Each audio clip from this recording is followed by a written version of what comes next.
Hello, and welcome to Book Club of One. Today we're going to be going through Chapter 2 of Debating Religious Epistemology. In particular, we're going to be going through the responses to DEPOE's Classical Evidentialist view. Now, I've put a link up above to the previous videos in this series. I would check those out first because today we're talking about the response that the other authors in the book have to DEPOE's Classical Evidentialism. Now, when I first read this book, I decided I was going to skip the responses. I thought the best way to read this book is probably to read each person's view so that I have an idea of what it is, and then to go back and to read each person's response to the other's views. And I'm glad I did that because some of these views I wasn't super familiar with, and I might have been lost about what they were saying because they will frequently reference what their own view was. For example, the person who holds the tradition-based perspectival view, they basically say, well, if you've read my section, you probably have an idea that I would respond in this way. And that's relatively straightforward. You can probably see what that response would be, so instead I'm going to do this other thing. And the other bits as well, if you don't have a familiarity with those positions, the responses might be a bit confusing. So I do think that's the best way to do it, is to read this portion of each chapter where someone lays out their views, and then to go back through and then read the responses to each individual view. At this point, I've essentially read through this book 3 times. The first time, just the essays. The second time, the entire thing. And then the third time to take notes for these videos. The first response is from Gage and McAllister, who hold the phenomenological conservative view, which will be our next video. Now, they point out at the beginning that there's a lot of agreement between the two positions. Both positions are internalist. They don't think that your justification is reliant on things unknown to you. They're both evidentialists. They're both foundationalists, so they're not coherentists. They think that there are properly basic beliefs that are not justified on the basis of other beliefs. And they also agree that what causes properly basic beliefs to be justified are a particular type of mental state. What they disagree on is what this mental state is that justifies properly basic beliefs. For Gage and McAllister, it is not, in fact, incorrigibility. And I think this is, personally, the biggest flaw with DEPOE's view. We really should not limit what views are properly basic to only the views that we can't possibly doubt. It seems to me like there are other things that I'm justified in believing. Like, for example, that there actually is a camera here that I'm justified in believing. And I'm justified in believing that without argument, without being aware of whatever it is that, I'm getting a little bit off track here because this isn't Gage and McAllister's specific argument, but for DEPOE, in order for me to be justified in believing there's a camera here, I have to A, be familiar with the grounds for believing there's a camera here, which is, it seems to me like there's a camera here. That's the incorrigible belief. Second, I have to be familiar with the thought that there actually is a camera here. It doesn't just appear as though there's one. It's not just a cardboard cutout. I'm not in the Matrix. I have to be familiar with that belief that there's an actual camera.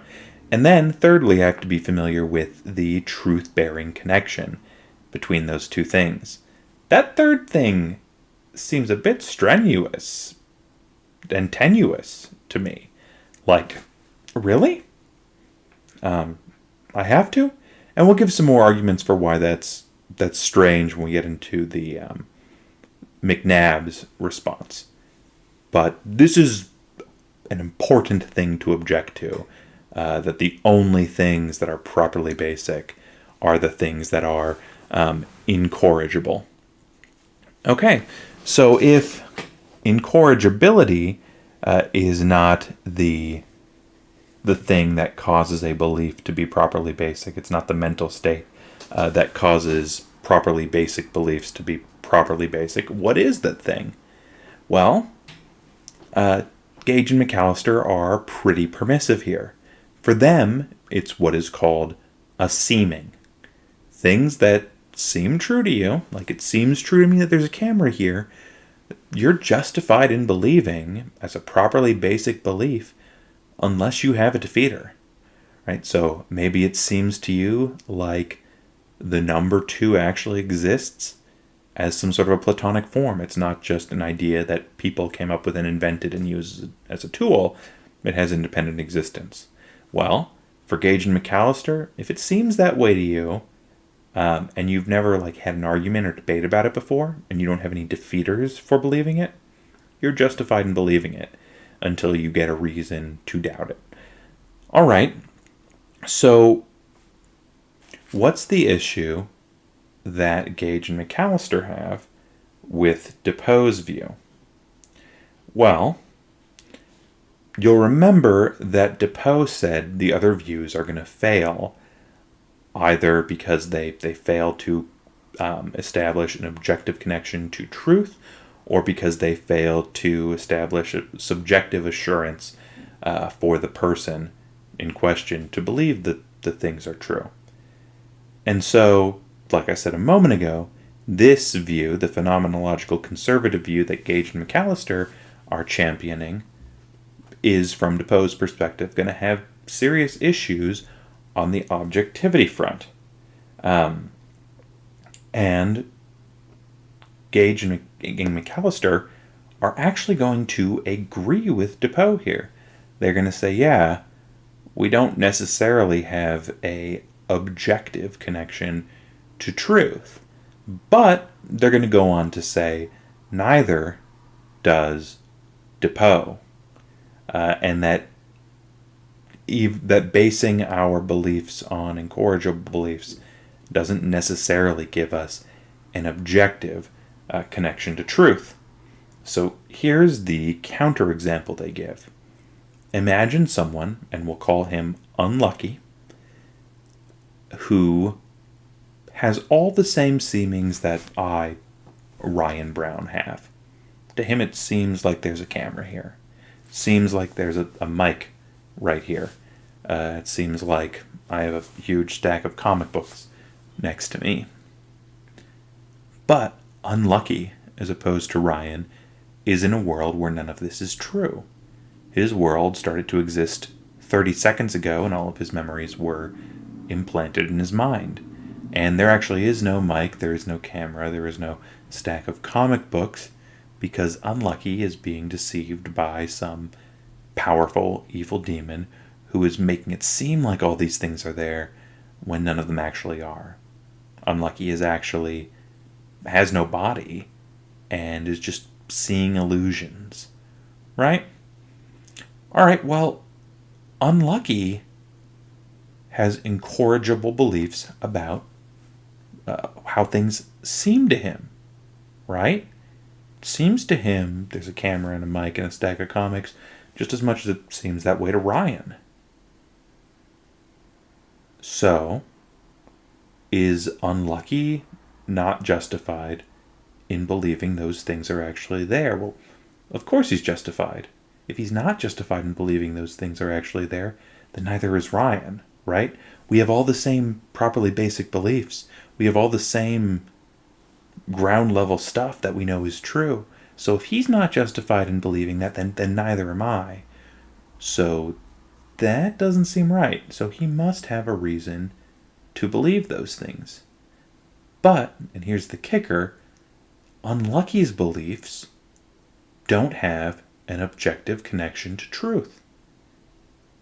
Unlucky's beliefs, in any nearby possible world, he's still being deceived, right?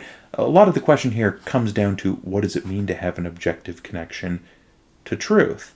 And Gage and McAllister say, well, it probably means something like in the nearby possible worlds, the things that you believe are true on the basis of your evidence are actually true.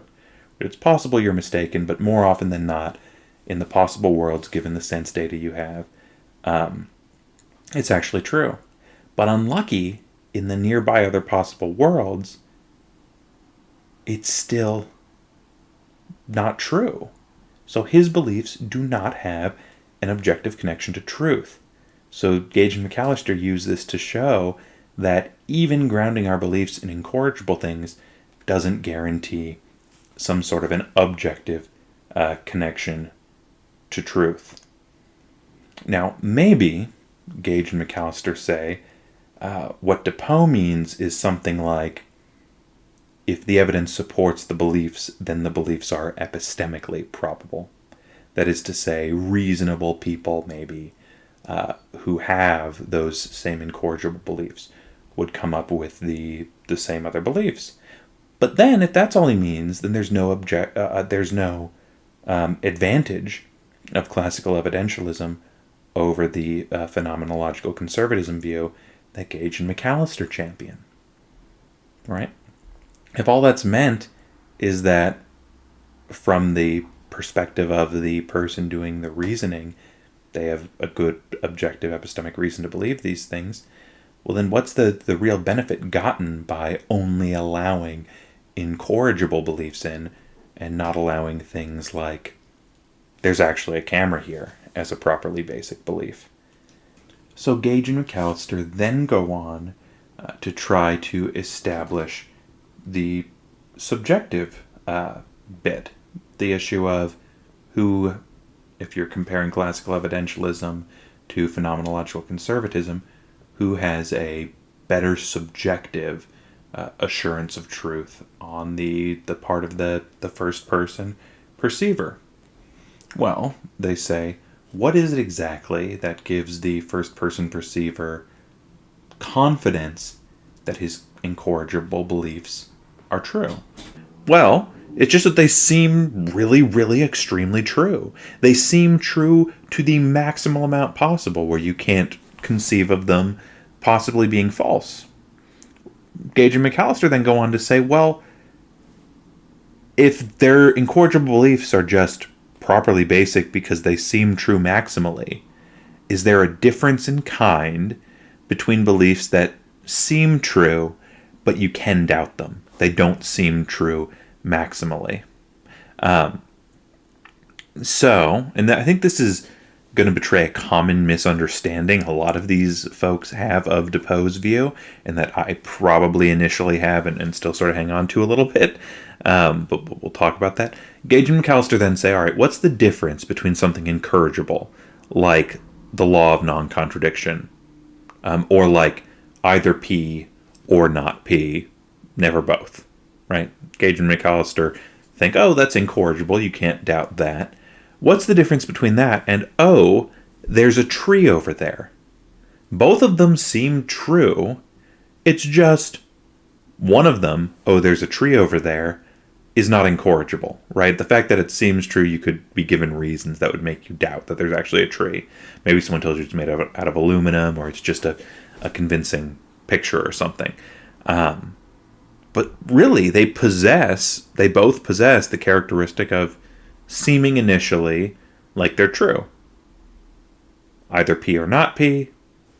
Oh, there's a tree over there. There's no difference in kind between those two beliefs, Gage and McAllister argue. There's just only a difference in the assurance you have. It's easier to defeat the second one. It's easier to defeat non-incorrigible beliefs, obviously, because incorrigible means you can't defeat them. But doesn't seem like there's a principal difference between the two. Just sort of a difference in how strong one thing possesses a certain sort of justification. And other things can possess the same sort of seeming of truth, just less strongly. Why is it important to set the bar so high?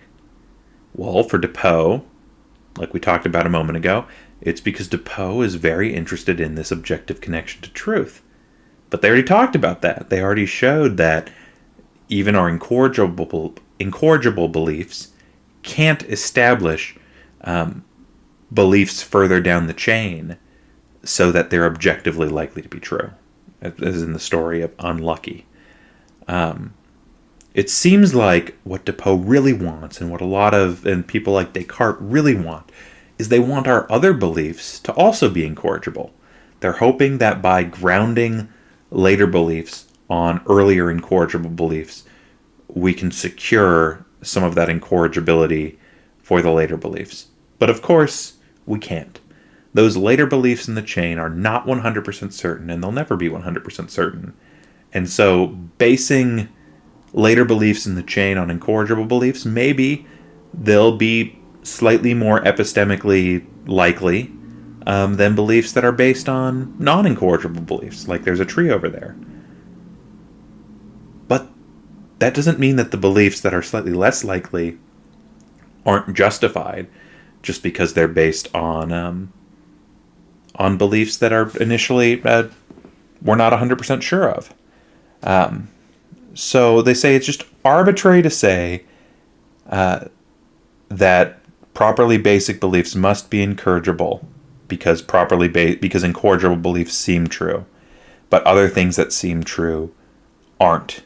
Other things are less self-evident, but that just means they should be that the beliefs based on them and them themselves are easier to defeat. Gage and McAllister's final response to DEPOE is that DEPOE seems to have a serious issue with skepticism. Gage and McAllister are worried that there aren't strong enough arguments from our incorrigible beliefs to give us knowledge that the external world exists, or that the world is older than 5 minutes, or things like that.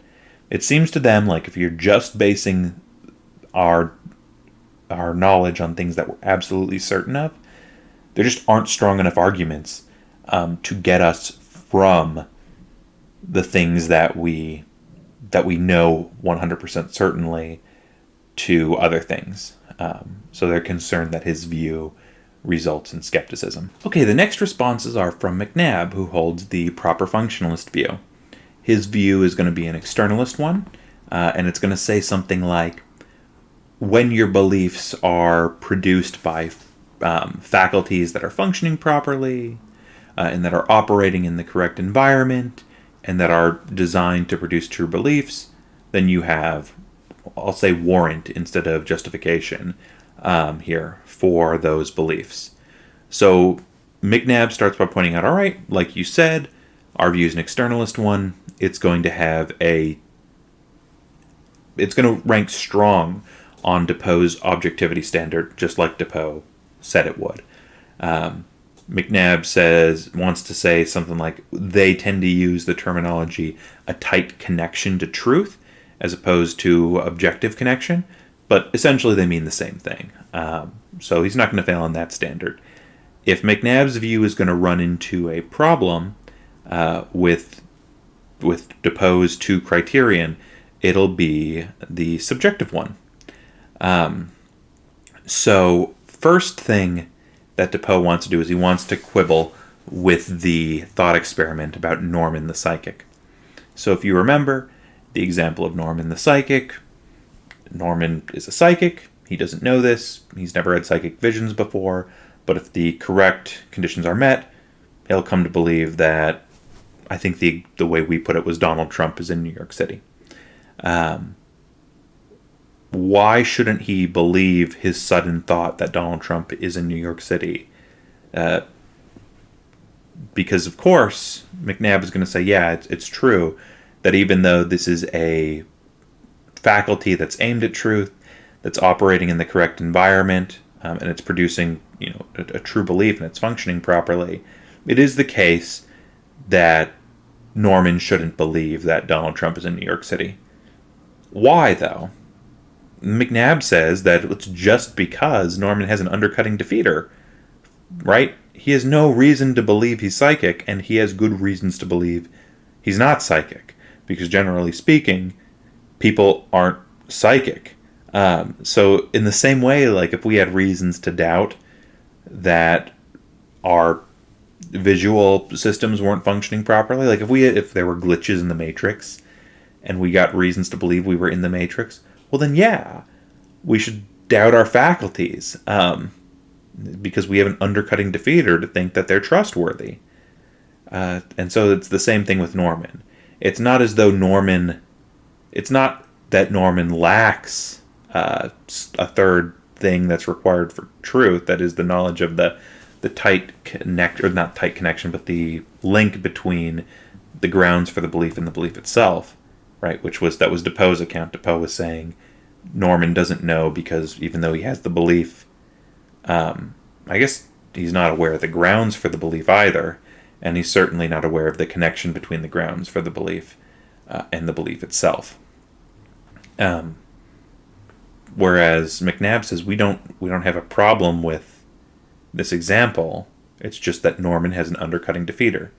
If this happens to Norman enough times and his predictions are always true, well, then he has good reason to trust this faculty, because it's producing true beliefs. But until he has that evidence, he's an undercutting defeater for thinking he's a psychic. So he should doubt this belief. All right, so he has some other quibbles, McNabb does, with DEPOE besides just this one. So the first is that he doesn't think there are any incorrigible beliefs. McNabb is going to doubt that right off the bat. He thinks for every belief you have, there's at least some chance you're mistaken. So he gives the example of, the idea of sets, right? So there's the famous idea of, let's imagine a set that contains all sets that don't contain themselves. Does the set contain itself or not? Well, it's a set of all sets that don't contain themselves. So if it doesn't contain itself, it must be in the set, right? If it does, on the other hand, contain itself, well, then since it does contain itself, it doesn't meet the qualifications to be in the set of all sets that don't contain themselves, right? So this example, so before, right, I think Russell Frege on this issue, before this, it was considered reasonable to think that for any property, there was a set of all things that have that property. But it's pretty obvious that not containing yourself is a property. Right? It's a property a set can have. It can have the property of not containing itself. But there's not a set of all sets that don't contain themselves. So this belief that people thought was incorrigible before this counterexample, that for every property there's a set of all things with that property, that was false. There was a belief that people thought was incorrigible, but they were mistaken. There are also debates about whether or not even the law of non-contradiction is true. So DEPOE says we have reason to doubt that there are actually incorrigible beliefs. Well, I was saying this moments ago when we were talking about the phenomenological conservatives. They seemed to make a mistake that I think McNabb is making now also. When DEPOE is talking about incorrigible beliefs, I don't think DEPOE has in mind beliefs like the law of non-contradiction, or beliefs like this beliefs about any property. There's a set of all things with that property. What he means is like it seems to me that there's a tree. I'm getting a sense of treeness. Or I know 100% that it seems to me right now that there's a camera in front of me. Those are the things we know. And those are the things that we can't doubt. So people who thought that for any property, there's a set of all things that have that property. What the actual incorrigible belief is that it seems to them like it's really obvious. The incorrigible belief isn't actually the other bit. Same thing with the law of non-contradiction. The incorrigible bit is that it seems to this person that it's really, really hard to imagine it being otherwise. And then they would, I guess, on DEPOE's view, reason from that using arguments to it actually being the case, not just that it seems to them that's the case. And most of the things he has in mind aren't ideas like that. It seems like they're simpler, like I have a headache right now, which is incorrigible because if you have a headache right now, no one is in a better position than you are to correct you on that. But for these things like the law of non-contradiction and the thing with properties, properties and sets, it seems like everyone is in the same sort of epistemic condition as you. So they might not even like things like the law of non-contradiction probably don't meet what DEPOE means by incorrigible. But that's just sort of me coming to the defense of DEPOE here. And I'm not sure how MCNABB can get out of this. I'm not sure, like, if he's going to claim that the belief that it looks to me like I'm talking to a camera, I'm not sure how MCNABB can say that's not incorrigible, right? That somebody could correct me on that. I think it's legitimately incorrigible. Like, somebody could come in and say, you're delusional, there's no camera there. But they can't correct me on the fact that it seems like there is a camera here. I don't think he can come up with a counterexample to that sort of a thing, where something, I see it, I can't doubt it. I can doubt that there's a camera there, but I can't doubt that I see a camera there. I can't imagine how my view could possibly change on that. It could be that I'm mistaken about what views I have are incorrigible. Maybe I think the law of non-contradiction is incorrigible, but then later on I realize that I'm incorrect. But that doesn't mean that none of my beliefs are incorrigible. It just means it's possible for me to be mistaken about which ones are incorrigible. And I don't think that's a serious threat to DEPOE's view. I think it was important that he brought it up, but I think DEPOE had something different in mind when he said incorrigible, and I think he's safe from this attack. Okay, so he also has an attack with a swamp man example, which he sort of gestures at his chapter. We'll talk more about swamp man when we get to the chapter on proper functionalism. And then he has another objection that I think is very strong here, and this is the infants and animals objection. So an infant, when they look around a room, they believe they're in a room, presumably. And they're acquainted with, it's a nonverbal belief, but with the belief that they're in a room, or that the wall is white, right? And they're also acquainted with the grounds for that belief, right? The grounds for that belief would be their perception of the white wall. But it doesn't seem like they have access at all to the truth-bearing connection between their seeing the wall and between there actually being a white wall. It doesn't seem like they have access to that. Same with animals. Like a dog presumably has beliefs like, oh, master is home now. Or whatever a dog in their internal language, friend is home now, probably would be more accurate. They don't have any access to seeing the truth-bearing connection between that belief and its ground. So requiring that as something that's necessary for justification is really weird, because we think that when the dog believes, oh, my friend is home, the dog is correct. Not correct, but justified, even in their belief that he's home. The third critique of DEPOE's view comes from the covenantal epistemologist, who agrees that there should be an internalist view, and is going to suggest sort of a merger of the two views.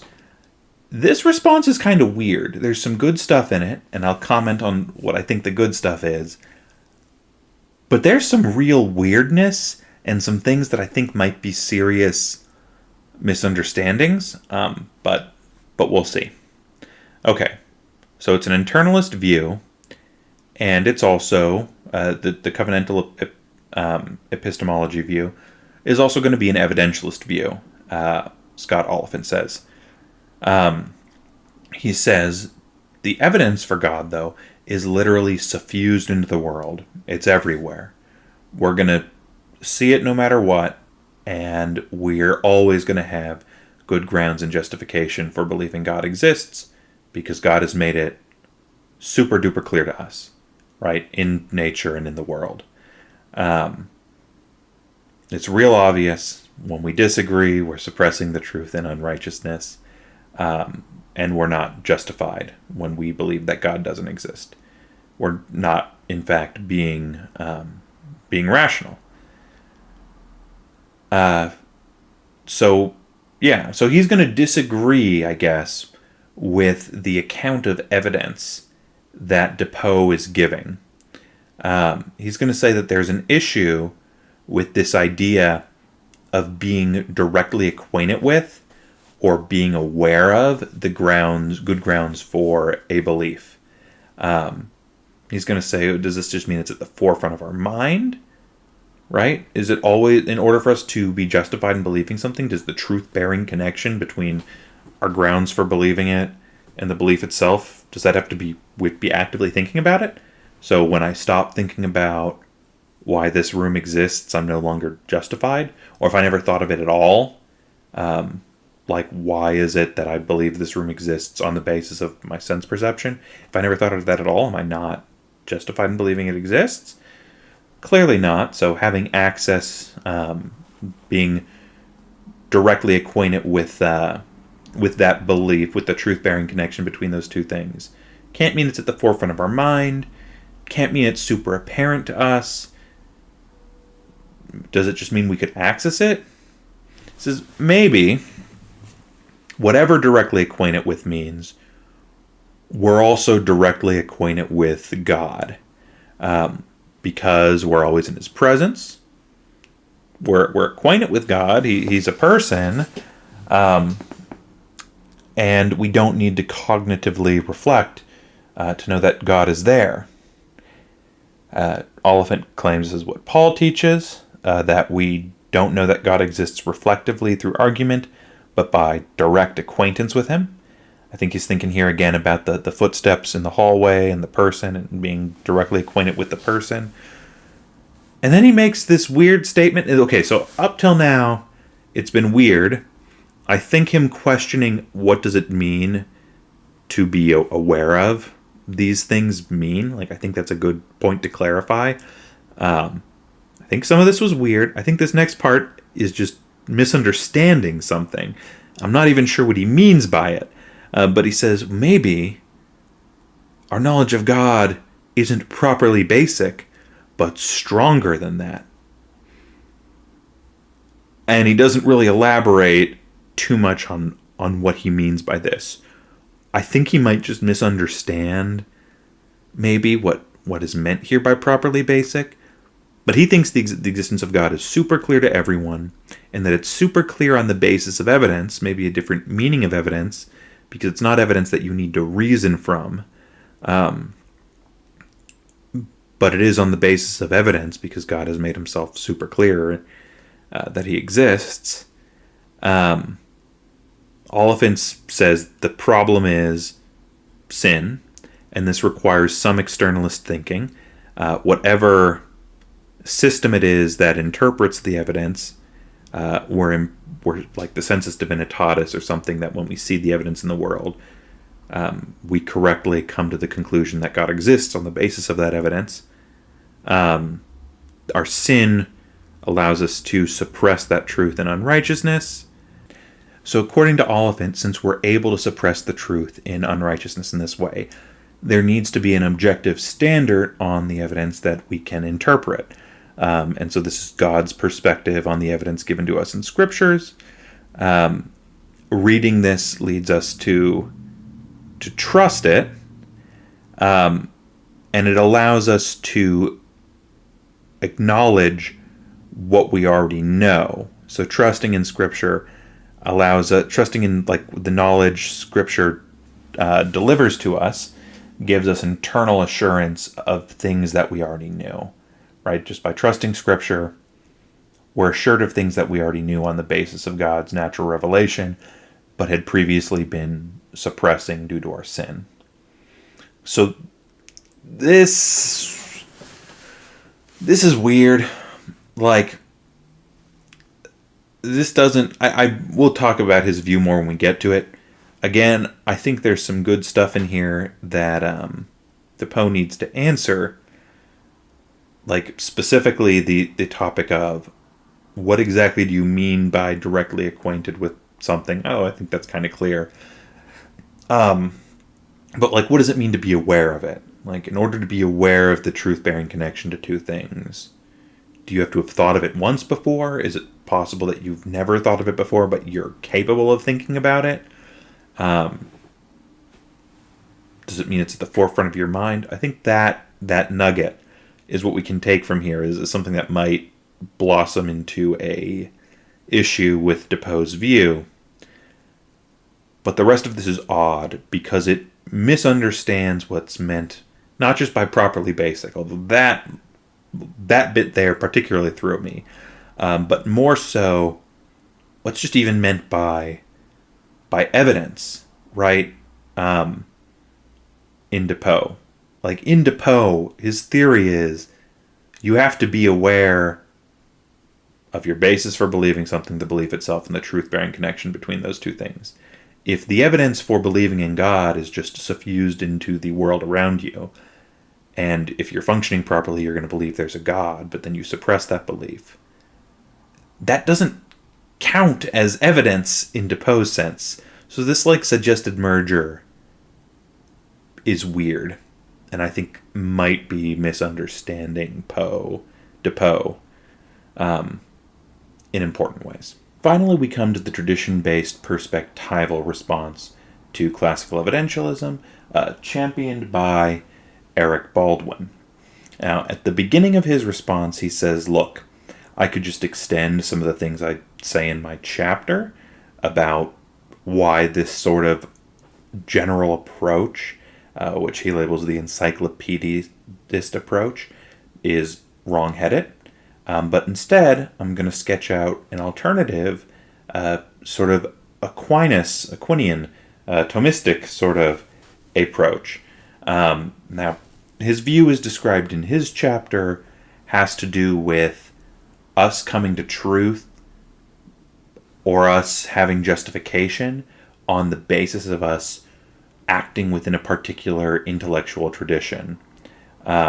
Because all truth is embedded, or all knowledge is embedded in a mesh of language and a mesh of previous intellectual traditions and thought. And we can't really think things at all without basing our thought on the thoughts that come before us. It's all context dependent heavily. His view here is basically going into one of those contexts, the Thomistic one, and sketching out an alternative to the classical evidentialist view, and arguing that the classical evidentialist view is incorrect on the basis that this other theory is preferable to it. So on his Aquinian view, he's going to say, all right, truth, same thing as it was before, or roughly, it's some sort of correspondence theory of truth, conformity of the intellect and the thing.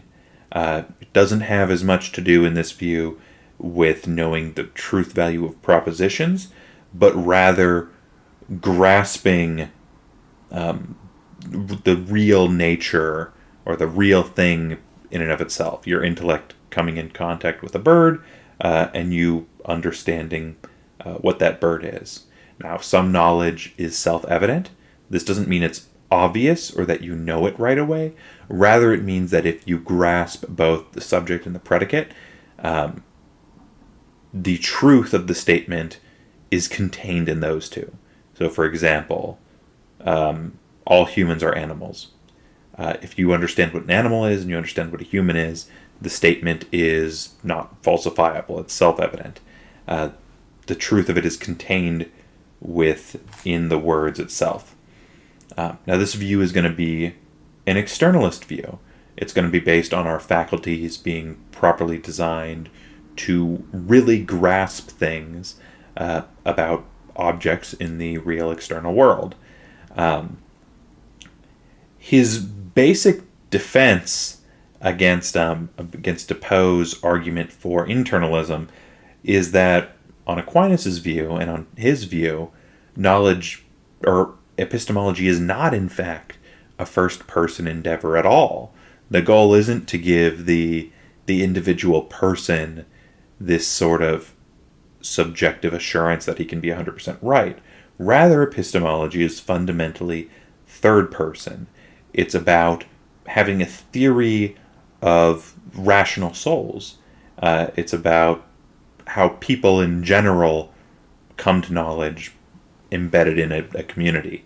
It's not so much about the individual isolated person, and this goes along with a lot of the themes in the perspectivalist chapter.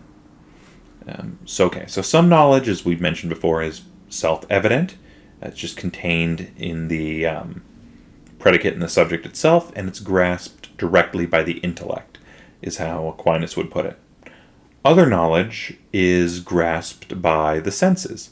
So, for example, we look at the external world and we see motion, and we believe motion occurs. Or we look at the world and we see things existing and then going out of existence, or things that didn't exist becoming existent, like a table being made that didn't exist before. So that's knowledge that's grasped by the senses, but not directly by the intellect. So on this view, it's not as though there's a subjective ground of a belief. It's not as though we, in order to know something, have to be aware of the grounds for it, and then aware of the link between the grounds for the belief and the truth of the belief itself. Instead, it's just the case that when we grasp things by our senses, since our senses are designed properly, they make contact with external objects. Our senses actually have contact with external objects and cause us to form beliefs about them. And then justifications and arguments for those beliefs are normally secondary. They normally come later. So he gives the example of children playing with ducks in a park. And children throw breadcrumbs on the ground that they come to have beliefs about, oh, the ducks have feathers and the ducks fly. But never once do they inquire when they're learning these things, when they're forming these beliefs, as to the relationship between whatever the ground for their belief is, like their observations, and then the final belief itself. Any of those sorts of inquiries come far, far after the initial beliefs are formed. And the justifications for those beliefs, like why do the ducks fly, how do the ducks fly, things like that, those also come later. And I personally think this claim is empirically true, and a good argument for some of the arguments made previously by the phenomenological conservativists and the Reformed epistemologists slash... why am I blanking right now? We can move on from that, though, but I think this is a good argument that empirically it's just the case that us being aware of the grounds of our belief isn't generally part of the belief formation process. So it seems weird that it's the justification if it doesn't come till far after the belief is generated and created. Furthermore, the function of these justifications and of this gathering of evidence for things, for why do ducks fly, how do ducks fly, the purpose of those is not to justify or ground the beliefs. The beliefs are already justified and grounded. Rather, the function is to prompt us to learn further things, right? By forming a theory or model of how ducks fly, or how we know things about the external world, that now gives us a hypothesis we can test. It gives us grounds for coming up with further scientific theories. It's simply a prompt to now go and learn more things. But the ideas and the thoughts and the knowledge generally comes prior to the justification, which comes afterwards and then prompts us to go and learn further things. In summary of this view, it's not the case that we start with first principles and things that are incorrigible. We start with data that we know for let's not say for a fact, because these are not incorrigible beliefs, but we start with the data about the external world that we get because our senses interact with the external world. I think this view is kind of the common sense epistemology that most people go around with in their day-to-day life. And while I think he doesn't do a great job directly refuting a lot of the arguments, I think this is just a plausible,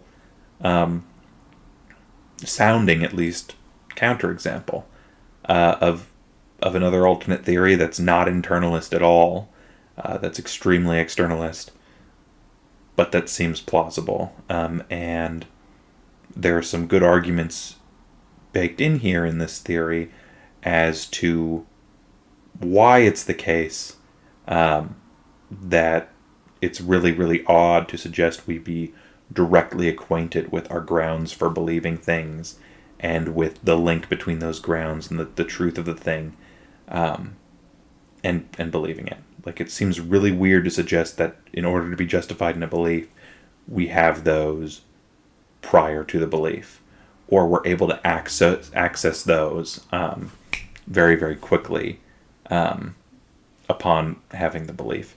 Seems more likely that the justifications come later, but I shouldn't say justifications. The evidence comes later, but we're still justified in having the belief before we gather the evidence and the proof. And finally, we have DEPOE's response to his critics. He doesn't go through everything, individually point by point, breaks it down into some different categories of arguments. First are the concerns about incorrigibility. And he again basically rehearses his reason for why incorrigibility is so important. So he essentially starts by saying, I'm going to rehearse an argument against coherentism and show how that argument for why coherentism is false is also going to make us think that our properly basic beliefs must be incorrigible. So he says, on coherentism, the idea is that there aren't properly basic beliefs. All of our beliefs are sort of at the same level, and they fit together in a proper way if there aren't contradictions between them, and they link up correctly, then they're justified. And they all sort of justify one another. And the typical reason to reject this that the foundationalists are going to give is basically that, well, why couldn't you believe a worldview that's entirely ridiculous? Like, everything you believe is based on J.R.R. Tolkien's Lord of the Rings, and you think there are orcs and elves and stuff. If your beliefs fit together properly, you could be justified, but that's insane. You're clearly not justified, even if your beliefs fit together in the appropriate sort of way. Why is this an issue if your properly basic beliefs don't have to be true 100%? Well, if your properly basic beliefs don't have to be incorrigible, in theory, they could all be false, and you could end up in the Lord of the Rings scenario again, right? So that's his response to, the phenomenological conservatives who think that you can have properly basic beliefs that just seem true, like it really seems strongly to you that you're true, you're justified until you have a defeater.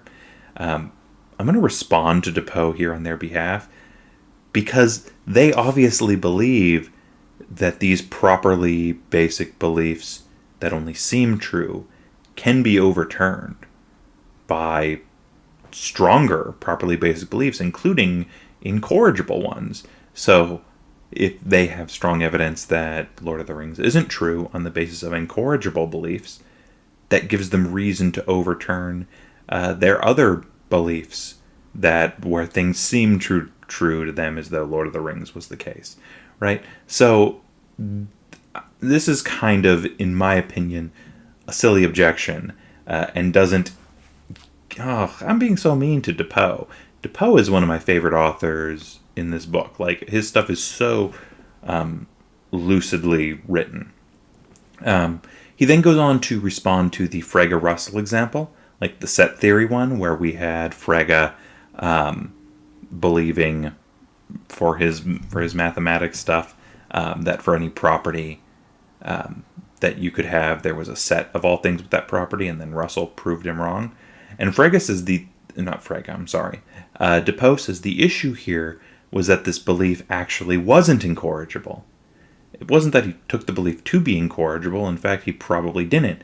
He wrote later that he never saw clear evidence of it, the way he saw some of his other axioms that he accepted. Instead, the issue here is with him just taking this prima facie belief. What DEPOE here clarifies, the same way I sort of clarified earlier, that there seems to be this misunderstanding about what DEPOE means by incorrigible. What DEPOE means by incorrigible is that holding a belief implies the belief is true. It's like the headache thing again. If I believe I'm having a headache, that belief implies that I actually have a headache. It'd be impossible for me to believe that if I weren't experiencing headache-ness. And so our knowledge that our beliefs are incorrigible. So Frege couldn't have known that belief was incorrigible because, one, it wasn't. You can't know false things. But two, because it's not the case that having that belief implied the belief's truth. We know our incorrigible beliefs are incorrigible the same way we know anything else. We're familiar with the belief that this belief is incorrigible. We're familiar with the belief itself, and we're familiar with the grounds, the connection between the grounds for the belief and the belief's truth. We're familiar with the fact that us believing it implies its truth, and so then we can know certain beliefs are in fact incorrigible. I very much like this response on DEPOE's part. It's definitely fair. I'm still thinking he entirely fails to address the phenomenological conservative objection to him, though, throughout this entire section. So next he goes on to address the issue of skepticism. So both, McNabb and Gage and McAllister said, we're worried that if the only beliefs we start with are incorrigible, we don't have strong enough grounds to believe an external world exists, that the universe existed for more than 5 minutes. DEPOE's response here is essentially, so what? You're just being dishonest if you're designing your epistemology from the get-go to overcome skepticism. Maybe skepticism is true. Then he says, well, I don't believe skepticism is true, though, and I don't think my view lands in it.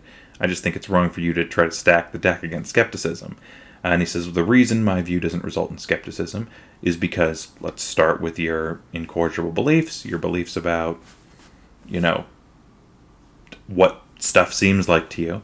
It's simpler it's just more parsimonious to think that the camera I'm viewing actually exists than to think that an evil demon is deceiving me. So he basically says, that's the argument. That's how you get from your incorrigible beliefs to beliefs about the external world that are less certain. I also think this is kind of fair. I'm not sure this argument works, but I think this is a good response. Okay, then he responds to the covenantal epistemology view. And he basically says, I have two objections. One, it's just not plausible to think that our knowledge of God is the starting point, and it comes before all other knowledge, and knowledge follows from it. He thinks that there's a difference in how they're conceiving of beliefs and knowledge, and he says he talks more about this in his response to the Covenantal Epistemologist chapter. He also says they interpret Romans 1 differently, with him interpreting with DEPOE interpreting Romans 1 as meaning God made the whole world as evidence of God's existence. But it doesn't seem to suggest that we, because of this evidence, have immediate acquaintance with God. Rather, it seems to suggest there's evidence and that we know about God from that evidence. He's just skeptical of this idea that we have direct acquaintance with God in the same way we have direct acquaintance with our other beliefs. I think he was being quite generous here to Scott Oliphant. Scott Oliphant, I'm sure you'll never see these videos, but if you do, I apologize. I know you're probably much smarter than I'll be, but I am perplexed. Maybe I'm just ignorant. Maybe I'm not understanding your argument correctly. Okay, finally, DEPOE goes through a grab bag of different responses, including all of Baldwin's responses on the perspectival testimony sort of view. First, though, he goes over the response MCNABB gives to the Norman the Clairvoyant example. And DEPOE basically argues, all right, even Alvin Plantinga doesn't think he has a good reason to accept his sort of warrant view on the face of it. What Plantinga argues is that if Christianity is true, then it's likely that our our belief-forming faculties are aimed at truth and in the proper environment. Plantinga even thinks that if Christianity isn't true, then it's unlikely, well, at least if naturalism and evolution are true, for example, that it's unlikely that our beliefs are actually our faculties are aimed at producing true beliefs. So Plantinga is saying, my beliefs are only justified in the case that Christianity is true. That's essentially his stance. So how is it that Norman the Clairvoyant has an undercutting defeater to doubt his clairvoyant beliefs are true? Right, because this is, of course, how McNabb responds to Norman the Clairvoyant. How is it that Norman the Clairvoyant has an undercutting defeater, but you don't? Right? Why is it not the case that you have reasons to doubt that your faculties give you accurate beliefs about the world? So do you have an undercutting defeater? And I think this is, again, probably a result of a uncharitable or misreading of McNabb. Man, I sound like such a jerk to DEPOE. DEPOE, who again will never see this. I love how you write, and I really like your arguments, and you have convinced me to take classical evidentialism much more seriously than I would have before reading this. But obviously, if I have a psychic vision, I have reasons to doubt that I don't have for me observing the external world. Like, for example, yes, on the face of it, it might be simpler for me to believe if I form clairvoyant beliefs that they're true, but there are other reasons to reject it, like based on empiricism, about me not having those psychic visions before and about people in general not having psychic visions. So, but we don't have those same reasons about our experience of the external world. So even if we do have some undercutting defeaters for trusting our experience of the external world through our normal senses, hearing, sight, smell, etc., they're clearly not as strong as our reasons for doubting psychic experiences. So I think this is a bit of I don't think this response works, and I'm on McNabb's side here. By the way, cards on the table, I came into reading this book already very, I don't want to say I'm biased, I'm trying to be unbiased, but I came in already pretty confident of, like sort of a warrant Plantinga-ian Reformed Epistemology account. And man, for some reason I just can't remember like the actual name of the view that I hold, which is bad. It's probably because I'm tired. Long day of work. Alright, so finally, we're going to move on now from the response that DEPOE gives to McNabb on Norman the Clairvoyant to DEPOE's three particular issues that he has with Baldwin's perspectival response. So one, he doesn't think the account of having direct contact with the external world works, because there's no way if you're feeding ducks at the park to know if you're actually feeding ducks at the park or if it's a dream or a hallucination. He's like, there's not a way to tell for sure. So how do you know you're having direct contact? I think two things. I think the Baldwin response was a bit unfocused and hard to see how it connected up. But I also think the DEPOE response here is kind of missing the point, and maybe it cuts both ways in a way he wouldn't like. Secondly, he is going to respond both to this point and the point made briefly by MCNABB about children and dogs. Do they have access to the truth-bearing connection between the grounds of their belief and the belief itself? And the argument that Baldwin is making, that empirically speaking, we're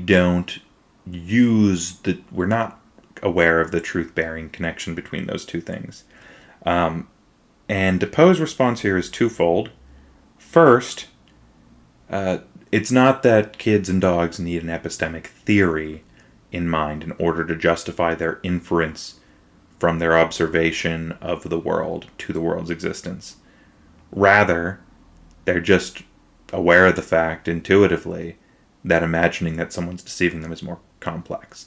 And secondly, his response is, so we do these inferences all the time from our observations to the existence of the thing we're observing, but those inferences are just done subconsciously. I don't know. This seems odd to me. I don't think we're doing inferences subconsciously. I don't think that's empirically what's going on. But I could be convinced otherwise here. And his final response to Baldwin is he doesn't think it's possible to take endoxa as a starting point, since endoxa are a concept in Aristotle, and you have to read Aristotle first, so your knowledge of language and reading and that Aristotle was a person has to come before using endoxa or sort of general agreement as the basis for these things.